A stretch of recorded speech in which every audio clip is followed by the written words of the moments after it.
E cá estamos no vídeo do QR Code. Presta atenção. Agora eu vou tentar explicar por vídeo um pouco do que você leu agora. Lembre, você está dentro de tutelas provisórias, que se subdividem em tutelas de urgência e tutelas de evidência. Nas de urgência, que pode ser antecipada ou cautelar, você acabou de ler a tutela antecipada de urgência requerida em caráter antecedente. Minha proposta no livro é, você pode requerer essa tutela de duas formas. Ou você pede com base no artigo 303 e anuncia para o juiz e para o réu que você se contenta com a estabilização. Logo, se o réu não resistir à sua pretensão, o processo será extinto sem resolução de mérito, mas a demanda ficará estabilizada. Ou então, você pode pedir com base no artigo 294, 300, que a opção foi falar sobre tutela antecipada requerida em caráter incidental, que é a mesma nomenclatura que o professor Fred Didier usa na obra dele.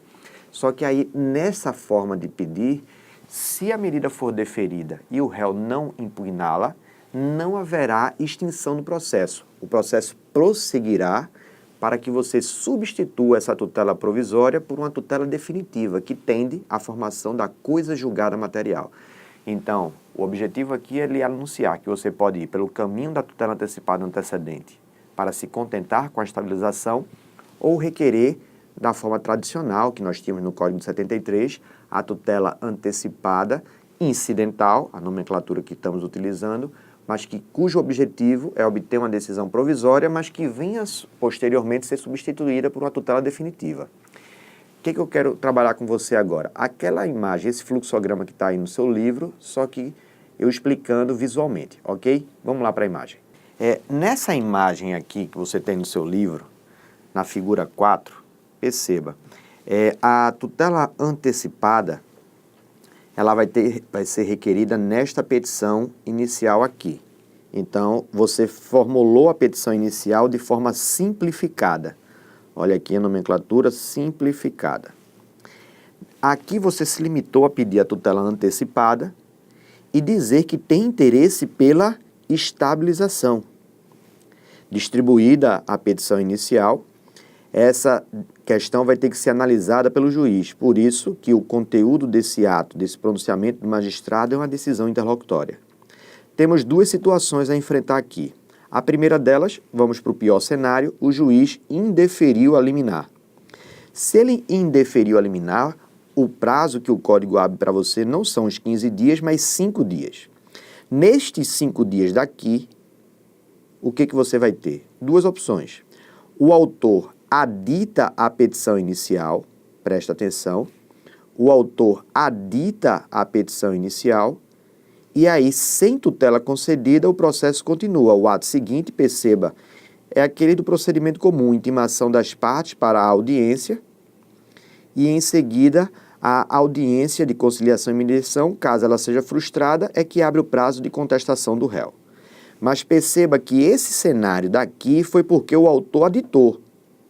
E lembrando que o juiz havia indeferido a medida. Se o autor não adita, que é esta situação daqui, o que nós temos? O processo vai ser extinto sem resolução de mérito. Perceba que neste cenário daqui não houve tutela concedida. Se não houve tutela concedida, o autor pediu lá a reintegração, o juiz indeferiu o pedido de reintegração, ele tinha a opção de aditar e tentar a reintegração como uma tutela final, ou então não adita. Se ele não adita, extingue o processo. É esta sentença aqui do item 4. Ok, professor, essa daí eu entendi. Agora vamos para a situação que mais me interessa, que é o autor pediu lá a reintegração e o juiz defere a liminar. No primeiro exemplo que você leu no seu livro, lembra que não havia interesse do réu em impugnar, por exemplo, no caso de Brumadinho, no caso lá da operadora de cartão de crédito da Serasa. Se o réu não impugna essa decisão, haverá estabilização, ou seja, a decisão continua produzindo efeitos, aqui a estabilização, e o juiz extingue o processo. Perceba que nessa extinção a decisão é sem resolução de mérito. Acabei de ver até um erro aqui no livro, ó. Sem resolução de mérito. Sem resolução de mérito.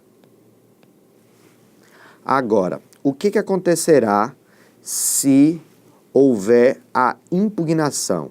Então, nesse cenário aqui de baixo, se o réu impugna a decisão, lembrando que o Superior Tribunal de Justiça, a terceira turma, entendeu que essa impugnação não precisa ser necessariamente via recurso próprio, que seria o agravo do instrumento, poderia ser pela simples apresentação de uma contestação. Aí, nesse caso, não há estabilização. Se não houver estabilização, minha proposta no livro é que só a partir de agora abre aquele prazo de 15 dias para que o autor decida se vai aditar ou não. Caso o autor adite a petição inicial, aí o processo prossegue. Perceba, a medida foi deferida, então ela continua produzindo efeitos. O réu impugnou, então ela não estabilizou, ela continua produzindo efeitos porque a decisão ainda não foi revogada. Então ela está produzindo efeitos porque ela só deixa de produzir efeitos quando ela for revogada, modificada ou substituída. E aí o processo terá o prosseguimento tradicional via intimação das partes para comparecer à audiência, frustrada a audiência, contestação do réu para esta petição de aditamento. Lembrando que nessa petição de aditamento ele vai complementar a argumentação, trazer novos documentos e confirmar os pedidos de tutela final.